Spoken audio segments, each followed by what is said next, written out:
Tumingin ka sa court. Nakita mo ba ang mga guhit na nagtakda ng hangganan? Ang mga linyang ito. Ito ang mundong ginagalawan natin. Dito ang bawat dribble ay tibok ng puso. Dito ang bawat pagtalon ay paghabol sa mga pangarap na minsan ay tingin natin hindi na natin abot dahil sa ating pinagmulan. Pero may isang batang nanggaling sa malayo. Isang batang ang tanging puhunan ay ang kanyang dedikasyon. Rene Glert Paterbonia. Hindi siya nagsimula sa maranyang pagsasanay. Hindi siya nagsimula sa mga kagamitang mamahalin. Nagsimula siya sa pangarap na singtaas ng kanyang mga layunin at sa puso na singtibay ng bakal na kanyang kinagalawangan. Alam mo ba kung gaano kahirap mangarap kapag ang bulsa mo ay walang laman? Kapag ang bawat hakbang mo ay binabantayan ng realidad ng kahirapan? Ngunit para kay Rene, ang kahirapan ay hindi pader. Ito ay hagdan. Ang bawat pagpasa ng bola ay pagpasa ng pag-asa. Ang bawat basket ay pagpapatunay na kahit sino ka, kahit saan ka galing, basta may puso, may tsansa ka. Hinangaan siya ng buong bansa, hindi lang dahil sa galing niyang humawak ng bola, kundi dahil sa galing niyang humawak ng mga puso.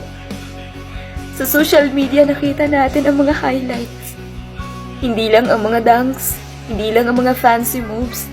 Nakita natin ang pagtulong niya sa mga kasamaang bumagsak. Nakita natin ang pagtapik niya sa mga balikat ng mga nanghihina. Nakita natin ang isang batang lalaki. Sa gitna ng kasikatan ay nanatiling nakatapak ang mga paa sa lupa. Ngunit ang tadhana, tadhana, bakit ang lupit mo?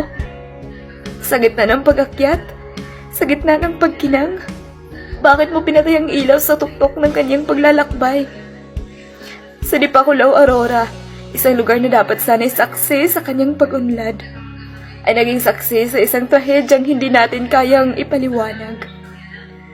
Ang buzzer ay tumunog, hindi para the end of the quarter, kundi para sa end of a life. Ang huling hingal, ang huling pagtalon, ang huling dribble. Ang lahat ay biglang naging katahimikan. Masakit? Ang sakit na ito ay hindi matutumbasan ng anumang tropeo. Ang sakit na ito ay hindi mapapawit ng anumang medalya. Nakikita natin ang kanyang ina, si Mang Rovelyn, na nagdadalamhati. Isang inang nagbibigay lahat. Isang inang nakakita sa kanyang anak na maging bituin. Ngayon, ang bituin ay lumipat na ng langit. At naiwan tayong nagkatingala, nagtatanong kung bakit. Rene, sana'y marinig mo kami. Sana narinig mo ang mga panagoy ng mga taong hinahangaan ka. Hindi lang ikaw ang namatay sa araw na iyon. Kasama mong namatay ang mga pangarap na sana'y binuo mo pa. Pero alam mo ba, habang ang katawan mo ay nakahimlay, ang iyong ligasiya ay nagsisimula pa lang huminga. Ang bawat batang naglalakad sa kalsada may bitbit na lumang bola, ay ikaw ang nakikita sa kanilang mga mata. Ang bawat pamilyang nagsisikap sa gitna ng gutom at hirap, ay ikaw ang nakikita nilang simbolo ng pag-asa. Sabi mo, if dreaming feels like a trap that leads to pain and loss, then let me find my way home. Ngayon nakauwi ka na. Nakauwi ka na sa yakap ng Panginoon. Kung saan wala ng pressure, wala ng training, wala ng pagod. Doon ang laro ay walang katapusan. Doon ang laro ay purong pag-ibig. Sabi ng Senado, sabi ng buong bansa, kailangan ng hustisya at hahanapin natin iyan. Hahanapin natin ang katotohanan. Dahil ang isang buhay na kinuha ng hindi handa ay isang utang na hindi dapat pabayaan.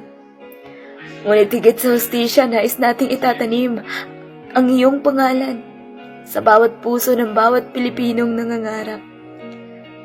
Rene, hindi ka lang MVP ng iyong liga.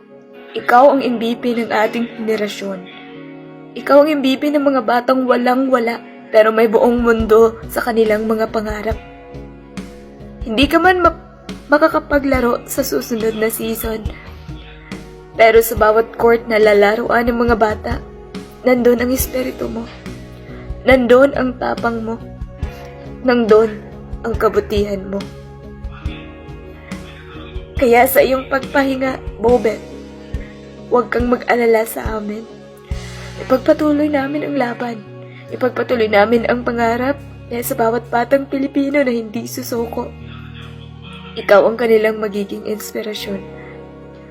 Ang buzzer ay tumunog na. Oo, pero ang palakpakan ng sambayanan para sa iyo ay hindi matatapos kailanman. Magpahinga ka na, ang aming bayani. Magpahinga ka na, ang aming MBV. Hanggang sa muli nating pagkikita sa court ng langit. Paalam. Rene Lert Raterbonia. Salamat sa pagpapakita sa amin na ang tunay na ginto ay wala sa medalya, kundi nasa puso ng isang taong nangarap at lumaban. Rest well, brother. Forever. MBV ng aming puso.